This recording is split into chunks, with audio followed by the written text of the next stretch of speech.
Hi, in this lesson, we're going to learn how to add comments to your code. When writing programs, there are two things to consider. Functionality. Does the program work? Does the program do what it's supposed to and run without errors?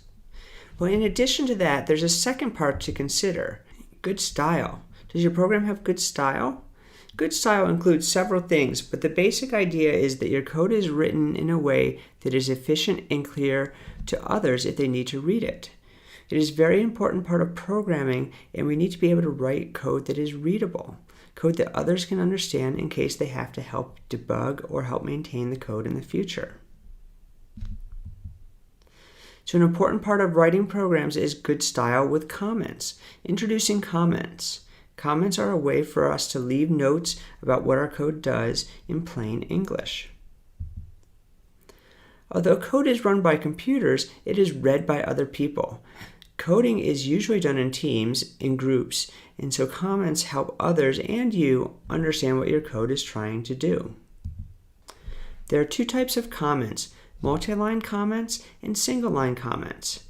JavaScript multi-line comments, also known as block comments, start with a / followed by an asterisk, and end with an asterisk followed by a /. Everything between the starting and ending marks is ignored by the computer. We can also do a single-line comment. These are done by using 2 slashes on any line. Once a computer sees the double slash, it'll ignore the remainder of that line of code, but start reading automatically on the next line. Notice that a single line comment doesn't have anything to end the comment. The comments just end automatically at the next line. So what exactly do we put in comments? Well, one of the most important things that we should comment about are the preconditions and postconditions of a function that we write. Preconditions are the assumptions that we make and what must be true before the function is called. The postconditions are what will be true after the function is called. So for all of our functions, we should be writing preconditions and postconditions. Let's dive in and see how we can add some comments to our program. So first of all, our program works fine without our comments. So from a functionality perspective, we can see that Carol can go ahead and jump our 2 hurdles and make it to the end of the world. But what we want to do is we want to add comments to help others understand it and read it better. So let's look at adding a few comments here. So our first comment at the top is going to be adding a comment to tell us what the program does.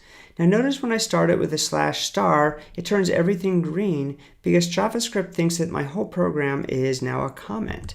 So I'm going to actually put an ending comment there just so that we turn our program back to what it's supposed to look like.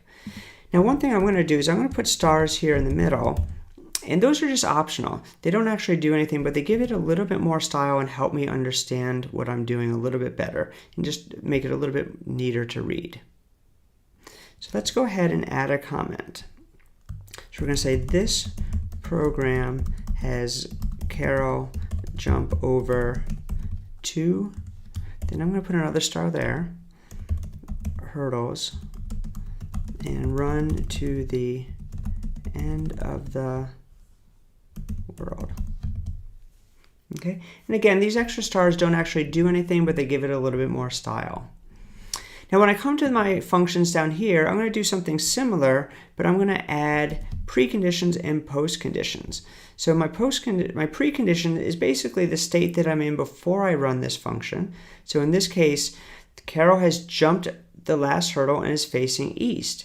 That's my precondition for running to the finish. Now that postcondition is that Carol has run all the way to the end of the world. Okay, I'm going to add a few more comments into these other functions. So let's take a look at these other functions now. So again, my run to hurdles, I have a precondition and a postcondition.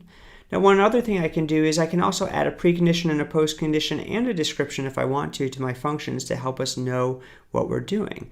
So for example, the jump hurdle says this function is Carol jump over a hurdle that is 1 row high. And the precondition that is Carol standing in front of the hurdle facing east. And the postcondition is Carol's jumped the hurdle and facing east. Now it's important to know that Carol faces east before and after, so that when I'm writing my program up here, I know that I don't have to necessarily turn Carol at all. Carol's already facing the right direction as soon as it gets to that hurdle. And finally, with this turn right function, you don't necessarily know which direction you're going to face beforehand or after, so we're just going to include a simple function right there to tell us what we're going to do. Now I can also put single line comments in. Our single line comments, remember, start with 2 slashes. So I can say something like, this program has Carol jump 2 hurdles. Now notice here, nothing turns green afterwards because the code ignores the next line. It only puts a comment on this line and it immediately jumps to the next line without having to end the comment. So these are single line comments. They comment out the rest of the line, and these are multi-line or block comments. So now it's your turn to have fun.